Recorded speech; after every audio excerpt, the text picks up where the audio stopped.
Je suis Grégory Pouy et vous écoutez Vlan, un podcast pour vous aider à être plus serein en comprenant, avec nuance, le monde chaotique dans lequel nous évoluons. L'épisode que vous vous apprêtez à écouter est en anglais. Je vais essayer de le passer en français avec une IA. Si j'y arrive, vous l'aurez. Sinon, ça sera en anglais, malheureusement. Mais cet épisode est exceptionnel, donc je vous conseille vivement de l'écouter, principalement en anglais, parce que c'est la langue dans laquelle on a enregistré. Je passe en anglais. I am very overexcited, actually, to deliver this episode to you with Alain de Botton, who is one of the most articulated person on the topic of love. He actually wrote this book called The Course of Love that I had a few years back and that I love so much. He's also the founder of the School of Life, which is an amazing institution. And if you want to better understand the world we're living in, better understand the relationships yourself, the School of Life is probably the best way to go. Now, love is a topic that I've been, really deep diving, and because it is something that we are all wondering how it's evolving and how we can be happy with someone else. And we are answering all those very complicated questions. The 20, maybe 30 most important questions about love are tackled in this episode. And so I'm sure you will enjoy it so much. I'll let you watch it. Don't forget to subscribe to the podcast, but also to your YouTube channel. And I let you to this. Allez, Blanc, c'est parti.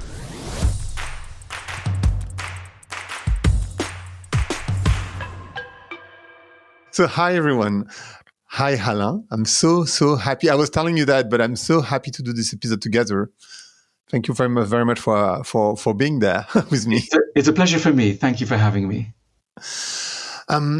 The first question I have, because that's one of the things that strike me the most when I listen to you, is how has the romantic ideal of a soulmate shaped our expectations of what love should be, and what do you think are the pitfalls of those expectations? I mean, I think really what you're starting with is the idea that we don't love in isolation. That for me, one of the most profound things that I've ever read is this wonderful quote by La Rochefoucauld. There are some people who would never have fallen in love if they had not heard that there was such a thing. I mean, what a beautiful idea. There are some people who would never have fallen in love if they hadn't heard there was such a thing. In other words, we all love within a context, within a societal context. And so we're encouraged. This is the strange thing about our emotions. Our emotions get subtle encouragement from the background in which we live. There are some societies that say, if you feel you love children, that's so important, go for it. If you feel some feeling of love for the divine, that's so important, that's the center of your life, and others that suppress and encourage different facets of our emotional life. So there's so much in us almost waiting for encouragement one way or another. And so, for example, if we live in a society that says, in order to have a good life, you should really be with someone who understands everything about you, everything that you feel, they must feel. And if they do that, they're a good person. And if they don't, they're a bad person. And you shouldn't try to use words to communicate. Maybe they just feel your soul intuitively. And it's just a beautiful connection of soul to soul. That's love. Now, if our society tells us this, which is, by the way, the romantic ideal, that's going to shape our expectations. We'll either think we're happy or unhappy according to this model. So, as I say, we really need to explore our background societal encouraging or discouraging models which are operating, because they're going to be doing so much of the work of, directing us in love. But how do you take a step back from this romantic ideal that we all live in? I mean, I think, it doesn't require particular, it's not a strenuous exercise. It's really just asking yourself very simple questions like, how do I think I will know when I am loved? You see, this feeling I have that I want love, well, how will I know if I got it? What will be the sign that I'm loved? What will that love feel like? And, if we got 20 people in a room and asked everybody to write down what it is that they would need to have in order to know that they're loved, we'd get different answers depending on where they come from in the world, their age, the music they've been listening to, etc. So we're highly suggestible creatures. Now, all of this should be encouraging. All of this should be hopeful, because it means that we can maybe free ourselves to love maybe in slightly different ways to the ways in which we think we have to love. Perhaps by becoming more conscious of some of the expectations that we've absorbed from our background, the environment in which we grew up, we might be freer to change those expectations and love in slightly different ways. This could open something up for us. What do you think of falling in love? And, the description, I met a woman lately, and she said, well, it was just a 2 hours conversation. And she said, I don't feel it. I didn't have the butterflies, let's say. And I was like, but how do you know? I mean, after 2 hours, how would you be able to say whatever you're feeling? Because, it's just 2 hours. It's too short of a period to know what you're going to feel for someone.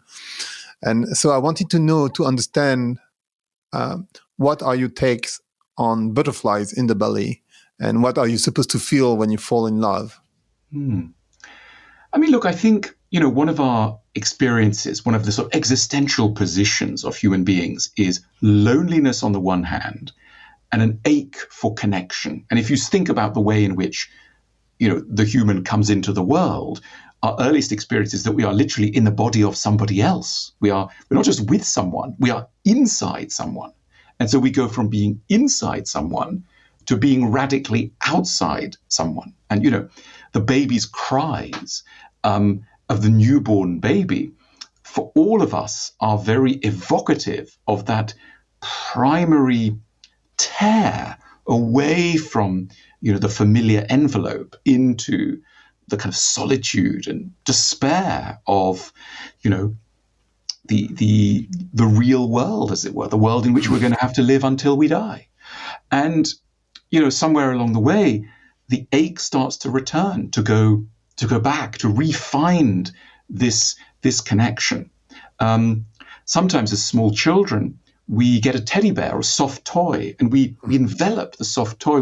We curl up around this creature, and we recreate for them what we really want for ourselves. We hug the small soft creature as we would have wanted to be cuddled. And then in adolescence, as we emerge, 12, 13, 14, 15, we're growing, our bodies are changing. We start to ache for another body, another human. And, the fascinating thing is we are very selective. We don't just want this person or that person. It's that one, exactly that one. And we might see a face in the street or on the underground or on the bus or at school, and we think that's the person that can understand us, that can give for us, for our emerging adult selves, some of that feeling that we lost at the moment of birth, when we lost our original home. We think this is home for us. So the question I think you're asking is, well, why? Why is this person home? Why? And what we call the butterfly is that sense that it's home. So why? What is it that they are doing to give us a feeling of home? So I think that in some ways they are triggering a feeling of familiarity, because we've been at home before, and this person is reminding us in some way of home. Now, why are they doing this? It could be, and sometimes it is, something to do with their physical appearance. We've seen these eyes before. We've seen this hair color before. We've seen a certain angle of the neck, of the cheek, a certain molding of the ear, a certain smell maybe. We've been here before, and our unconscious remembers it. And so I think some of it is a physical recognition of some of the dimensions and features of that original physical home. And then there are psychological triggers that maybe they use a certain tone of humor. They tease you a little bit. This person has a laugh that seems maybe warm and inviting, but also incisive and clever about who we are. And we think, that's a little bit of me. That's a little bit of my past inside somebody else. And so we want to try and get closer to it. I think this is what the butterflies are. Is it like a good feeling to follow, or is it something that can trigger you? I think I heard you saying that butterflies can also be the expression of fear somehow. Well, this sits on a huge topic, you see, because I think what we're saying is that the way in which we love follows tracks laid down in early childhood. This is the major insight of 20th century psychoanalysis and psychotherapy. I mean, it's a founding belief. It's really one of the biggest ideas to have occurred in the 20th century in the humanities, you might say. And, because previous ages, there are echoes here and there, but really this is the foundational story of 20th century psychology. And your question is, well, are these feelings a good idea? So let's remember that for most of history, people had arranged marriages. So, your father or mother or village or whatever would arrange for you to marry X or Y person. And the reasons for that marriage were dynastic, essentially. This land and that land can come together and there's a bigger field, or this goat and that animal, whatever it is. So practical considerations. And then the romantic movement of the 18th and 19th centuries goes against this and says, no, feeling must govern how we love and who we love. And when feeling is allowed to dominate, people will make wiser choices. Because previous to that, the agony of so many novels and plays and poems is all about, my father says I need to marry this person, but my heart says I want to marry that person, etc. And if only I could follow my heart, blah, blah, blah. It's the story. It's 1,000 stories. Suddenly this starts to change. Gradually it starts to change over this narrow period, 18th, 19th century. In 1750, it's one thing, and by 1870, it's another thing across Western Europe. It's a remarkable development, and then all around the world. And this has had very paradoxical results, much more complicated than we think, because following your heart does not necessarily lead you to happiness. This is what modern psychology tells us. Because when we love, we're loving what's familiar, but the familiar thing may not be good. I mean, let's take a classic tragic example. Your parent was an alcoholic. Your parent drank. And when they drank, they were violent and they made you feel unsteady and unsure.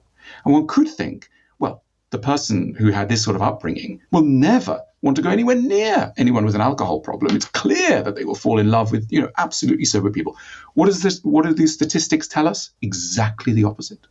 Children of alcoholics overwhelmingly fall in love with people who have a drink problem or an addictive problem of some kind.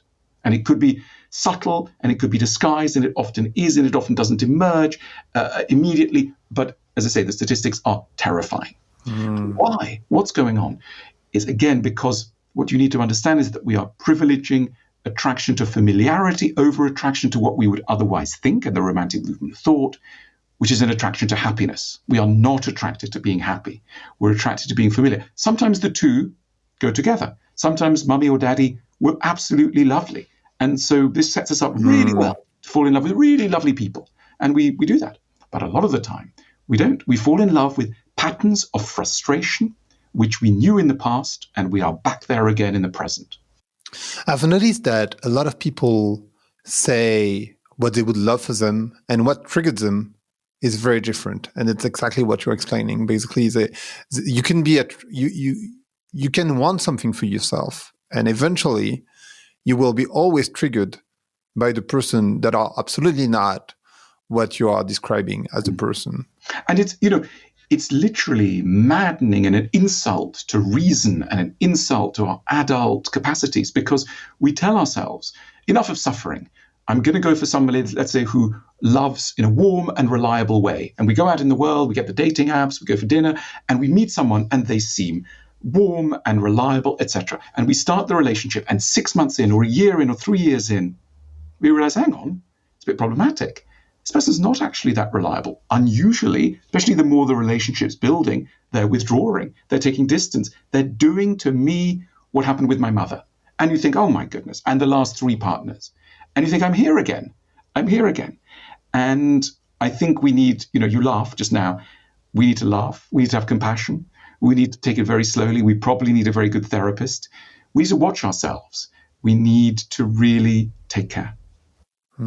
So should we follow our intuition? Because a lot of people say, love is about intuition. You should follow your, but eventually... We need to submit our intuitions to a lot of analysis. I mean, I think the notion that intuition is a superior guide. Oh, no. I'm not a romantic in this sense. No, I think we will have intuitions. We can't disregard them. They are guiding us, but we should submit them to a lot of exploration. We should also keep good records. I mean, this is what people forget to do in relationships. They get into a relationship and they fail to notice what's actually going on and what they're feeling. So maybe they're suffering a lot. Well, write it down. Remember that you are suffering and why you're suffering and what's going on. Because then the relationship continues, etc. And people forget, or maybe the partner breaks up and then you're alone again and you think, oh, I miss this person. I miss them so much. I want someone just like them. You want to go, okay, hang on. Let's go back to our records. What was actually going on in this relationship? I always think a good rule of thumb is trust what you felt then, not what you imagine now. Trust the data that came at the moment, because our minds are very watery places. We humans are made mostly of water, and our minds are mostly fluid, dark, confused places.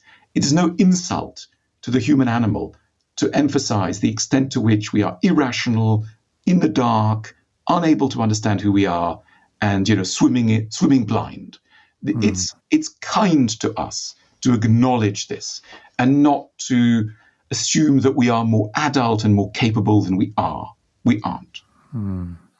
There is this book, French book, that you might have heard of, that is Love Lasts for 3 Years. And he's talking about romantic love. I would like to have your take on that.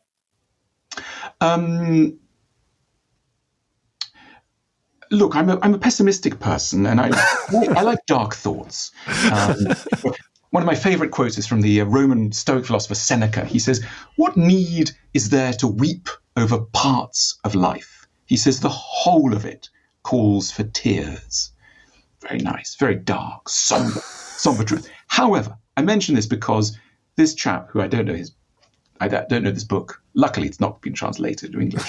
You speak French, so I know. Could have read it. It's too dark. It's too dark. I can't take it. Right. We're speaking. It's 11:20 on a Friday morning. I can't take this truth. I want to believe that it's longer than that. Look, does great sex last that long? Does the butterfly last that long? We can talk. We can invite Esther Perel to have some say on this, etc. But let's imagine that some moods can't. But can love last longer? Sure, it has to be able to, because I'll tell you why. Because our tastes as human beings don't change that radically. If we found it charming, the way that someone arranges a room, or prepares a meal, or discusses things with a child or with you, if we like their sense of humor, if we appreciate the perceptive way in which they discuss political matters, or observe dynamics in an office, etc., these things won't disappear after 3 years. I mean, we don't change friends every 3 years. And I think what I'm saying really is that many components of love have similarities with components of friendship. And we can love our friends, and we can hopefully be friends with our lovers. And those things are not prone to the seasonal change. So, let's put this man Is it a man? Probably a man. It's a guy. Yeah. So let's put this man aside for the moment. In order to live, we need certain illusions, as Nietzsche pointed out. We need certain illusions, maybe. So going to illusion, to expectations, what should be realistic expectations of love, of relationship? Okay, look, I don't think we can expect to find someone completely sane. Everybody's crazy. So what really matters is not to find a sane person, but to find someone with an ability to explore their insanity with reasonable maturity. We want someone to be able to say, I will lose my mind just a little bit ahead of the moment when they actually lose their mind. And when they've lost their mind, we want them to be able to go, I'm really sorry. I know I was a little crazy last night. I've had a think. It's because of this, that, and the other. And I'm going to try and do better. So we don't need people to be perfect. We need people to understand their imperfections and to warn us of them, to apologize for them, etc. I think that's the best we can do. And for this, it helps, I'm almost describing what you might call a therapeutic relationship, where you kind of have what you might call a therapeutic understanding of your problems. You know how you emerged into adulthood, you know your neuroses a little bit, you know that you're frightened of intimacy. But it's so much better to have someone who says, I'm frightened of intimacy, than someone who acts out that fear by not answering your calls, by having an affair, by whatever. It really helps to have a narrative accompanying the madness that's inside everyone. Coming back to meeting someone, we talk a lot about red flags and green flags. And according to what you were saying, because we cannot make sense with our mind, meaning like we can't really trust what we are feeling. Is there anything that we should pay attention? I feel like, for example, at the beginning, people actually tell us truly who they are if we listen carefully. And if you ask the right questions. But I was wondering about those green flags and red flags, or what you have to say about what I just said. Look, I think it's a very interesting topic. And, even if one doesn't like the language, it's a very useful term. Of course, there are things to look out for. And, early dinner dates are essentially interviews, and they're psychological interviews. And we should pay enormous attention. So I think you're asking, what should we be looking out for? What should we be asking? Well, I think we need to ask anyone that we are dating or thinking of dating for their life story. Where have you emerged from? You want to ask very carefully about their relationship with their mother and father. I think you really want, let's say you're heterosexual, it's a heterosexual couple, heterosexual relationship. You want to ask about the relationship with the other sex parent. How did you get on with your dad? How did you get on with your mum? What was it like? And, it's a foundational relationship. I'm not, the conclusions we draw need to be nuanced. The answer is not totally simple, but it's definitely a data point that we need, and we should probably feel quite reassured and happy if the person we're dating got on well with, mother or father. It's a good and encouraging first step. We don't need to run away if not, but, by the way, we should also take a careful look of, are they able to engage in this discussion? Or do they go, I don't know? Are they constantly saying, I don't know, or I've never thought about that? When we say, what makes you anxious? If they go, I don't know, ooh, that's a deep question. Really?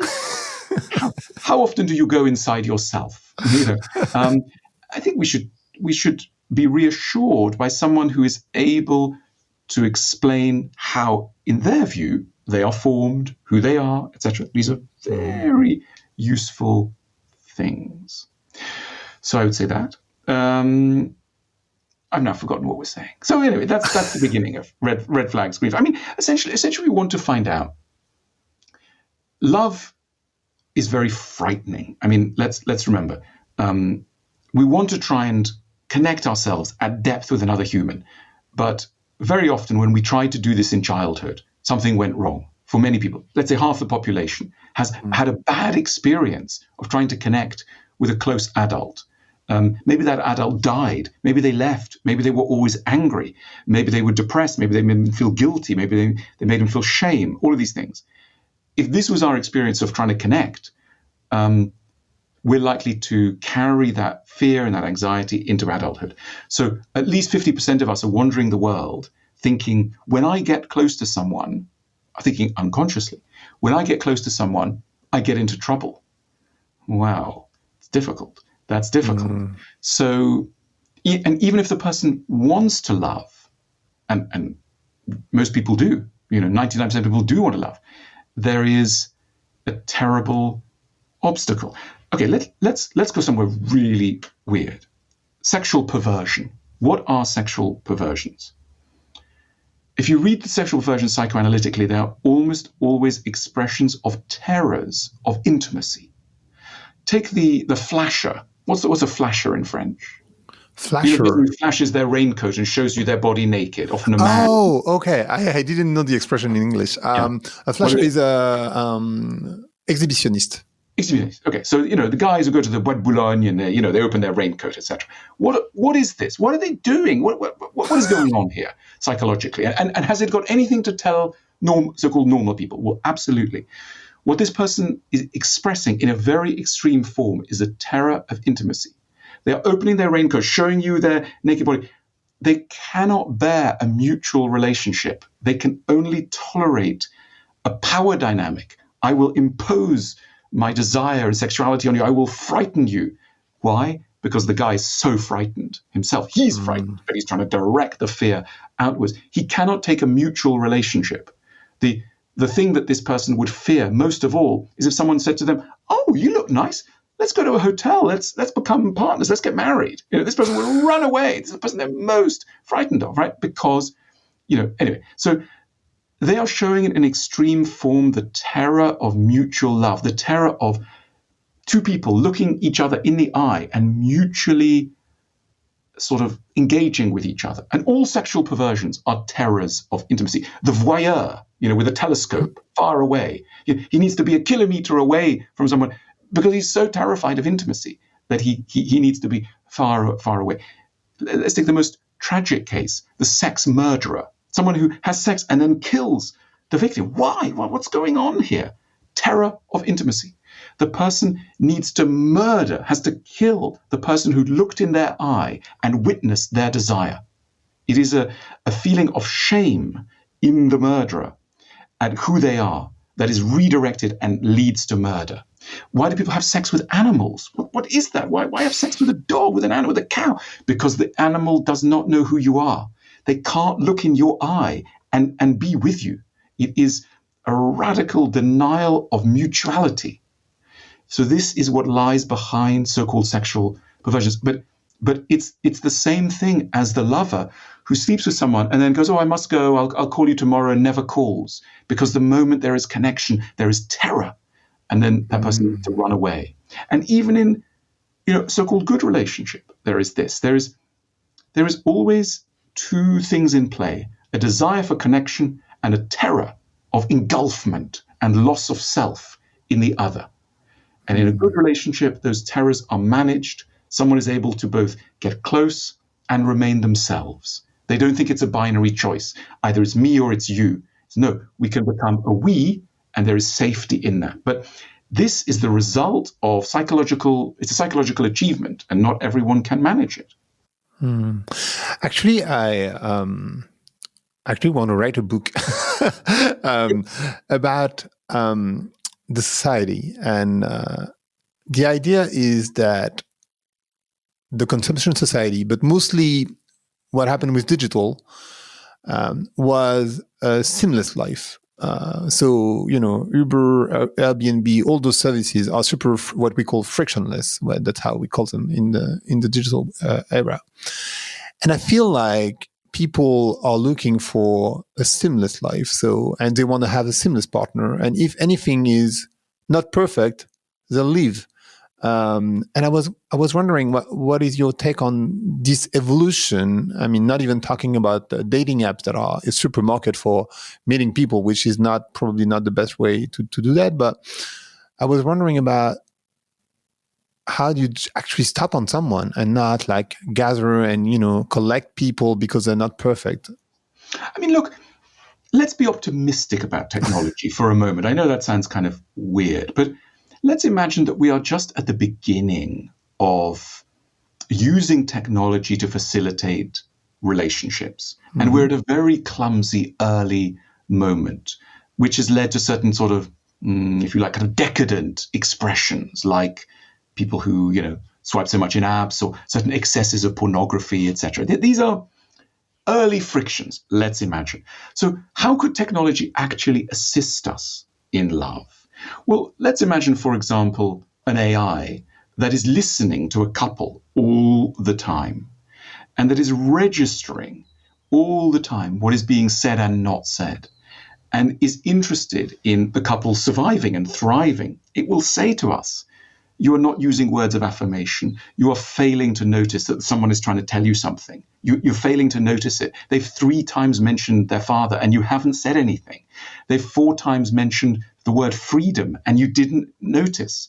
So artificial intelligence, it should not be an insult to say we are not very intelligent most of the time. So it should not be a problem to have some kind of external support in the same way that we can't go very fast. So we invented the car to take us further, or the aeroplane. Well, our brains can't go very fast. So we invented a computer to maybe help us to perform certain functions. And one of the functions it can do is to be vigilant as to what we are saying and doing and listening in a relationship. As for the process of matching, I mean, current dating apps are, we know, hopeless in this, but the promise, and partly their financial model relies on being hopeless. But let's imagine how to do this intelligently in time. Once we understand a little bit better, we know that there are better and worse matches for people. We know that some people are good for us and not good for us. If we get a little bit clever about arranging that process, we will take away. I mean, currently dating apps are, primitive in the extreme in who they present. It's very physical, basically. It's very physical. All the psychological questions are extremely naive, etc. And as I say, that's because that's their business model. Their business model is that you will fail to find the right partner and you will keep going. I mean, what they essentially want to do is to give you constant experiences of failure and then a constant promise of doing better next time. So it's like a gambling machine. And the gambling machine is, the promise is you're going to make money, but not right now. Please give us a bit more money. And then you keep going. And the dating app is exactly the same. So you will get happiness, but not right now. Come back and we'll show you 22 other people who are also wrong. And we know that they're wrong, but we're pretending they're right to keep you going. Does that mean there isn't a better or worse person? There, of course, better and worse people. It's just, we haven't, but look, capitalism does this all the time. We shouldn't panic. There's time. Entrepreneurs will hopefully be listening to this, wondering what they should do with their lives. If you're clever at computer coding, there's a job for you. And, we need to go forward here. That's perfect. I've heard you said that love was a skill. More than a skill, it was an enthusiasm. And I was wondering, what are the core skills of love and how one can cultivate them? Okay, let's talk about Freud here and the Oedipus complex. Mm-hmm. Okay, so the Oedipus complex is one of the weirdest concepts. It's, people say as a joke, you want to sleep with your mother, you want to sleep with your father as a child. It seems so weird what's going on here.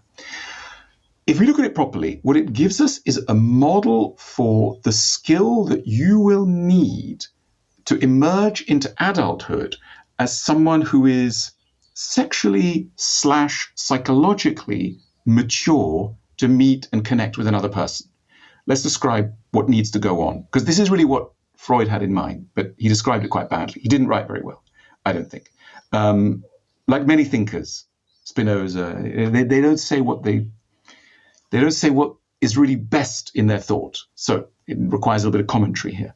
So I think what Freud was trying to say is that in order to become a normal adult, as it were, a healthy adult, a little boy has to have a very particular experience around his mother. he needs to notice that his mother recognizes his potency, his charm, his desirability as a little boy and as a proto-adult and as a human. The message has to be something like, if you weren't my son, and if you weren't 5 years old, and if I wasn't 45, you'd be a lovely person. I really like you. You know, you're a lovely, lovely chap. And that feeling is a very important feeling. But it's surrounded by two dangers, okay? One danger is that the mother, the parent, and I'm describing it, you know, with a boy and a heterosexual person, but there are all sorts of versions of this. Sure. The mother will seduce her son, that there will be an actual seduction or emotional seduction, either a physical seduction or an emotional seduction. Oh, your father doesn't really understand me. Oh, we're a team. We're close. You're my little buddy. And it goes too far. It crosses a boundary. Either, as I say, in the physical, which is completely tragic, totally tragic because it just messes people up for the whole of their life, or there's an emotional seduction, which is also pretty tragic.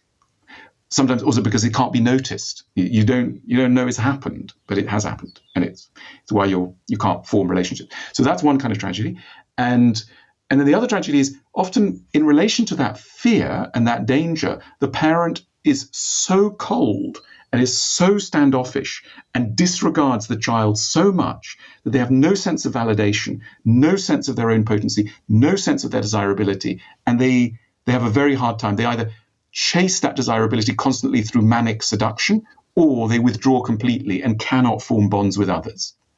So you asked about skills. You know, I'm just describing one. We could go on all day. Just one kind of skill. Skill is the wrong word. One kind of lucky childhood that you can have that either endows you with a capacity to do what you're going to need to do, which is be present with someone, be potent with someone, etc. But, you know, there are so many things. I mean, take what get called communication skills. You know, one of the skills of love is being able to say to a person, this is how I feel. So I'm with you, you're my lover. I feel angry today. I feel angry with you because you did not ask me about my aunt yesterday, and I'm offended. You seem selfish and horrible. Now, there are some people who will be able to say gently but firmly, this is how I feel, this is why, and this is, you know, etc. And then there are others who will not even know that they are upset.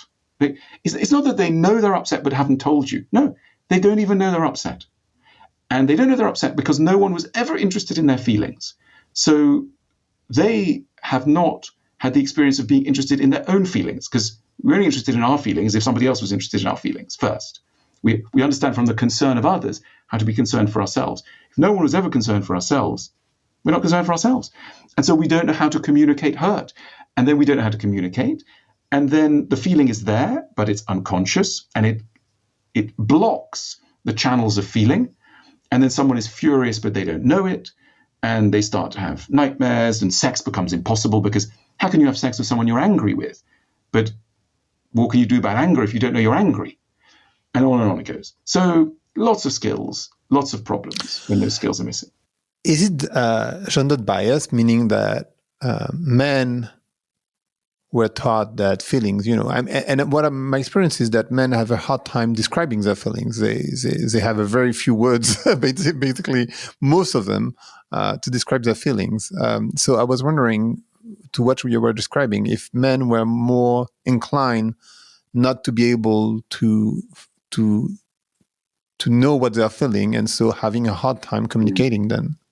I mean, look, I think, you know, there's a terrible societal bias. Let's put it plainly. Often there's a problem of heterosexual men, because heterosexuality is read as something that has a particular relation to vulnerability, which is associated with the feminine. So, in other words, you become a man in the stereotypical heterosexual journey, and, you know, children in the playground will go, you know, little Gregory is crying, and then they'll say Gregory is a girl, because he is crying, you know. So this sets up a kind of, you know, a model. I mean, I'm mostly not condoning it, but this is what the story is, and so it becomes then very hard, because the young man grows up thinking, I can only be a man if I forget certain parts of myself, which is what makes often conversation between heterosexual men so boring, literally boring, because how are you can only be answered in a very limited spectrum. I mean, you can't say most of what you are.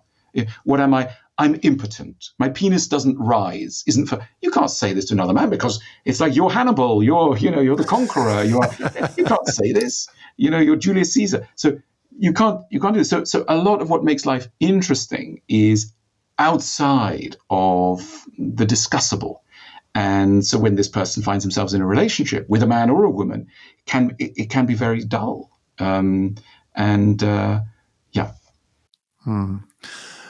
I was wondering, going into couples, how can you, as a person, handle the flows or the craziness, as you said earlier, of the partner? Because you will eventually find it. Mm. I mean, what you have to hope is that it's a partner who is able to respond to feedback and observations about who they are without feeling that their world is falling apart, without feeling that they are being existentially attacked and annihilated. Now, for some people, this is precisely what any criticism feels like. That if somebody says, I'm not sure about those shoes, they don't think you've said, I'm not sure about those shoes. They think you've said, you're a piece of shit who deserves to die. Now, you haven't said that, but that's how they hear it. And they hear it for a very simple and poignant and tragic reason, which is that that's how once someone did speak to them. That is how they were once attacked. And they did fall apart. So the tragedy that they fear is a tragedy that has already happened to them, but they don't remember it. And so it constantly stays in the present because it's actually in the past and they can't access that past. And so, we have to hope that this person has a good therapist, is willing to go to therapy, and is willing at least to get to the stage where they think, okay, when you said to me, please shut the door a little bit more quietly because someone's trying to sleep upstairs, I wasn't saying you're an ugly, awful person. I wasn't saying that. I know it's how you felt, but it's not what I meant. And if the couple is able to do that kind of mental maneuver, that's a really good sign. But, if it doesn't work, and if you're over a certain age and you have some options and some time, probably you should leave. You should say to this otherwise very nice person, look, there's a communication problem here. Every time I say something to you, it becomes an argument. And, look, let's talk about simplicity in relationships. We human beings have a great appetite for complex things. We love complicated things.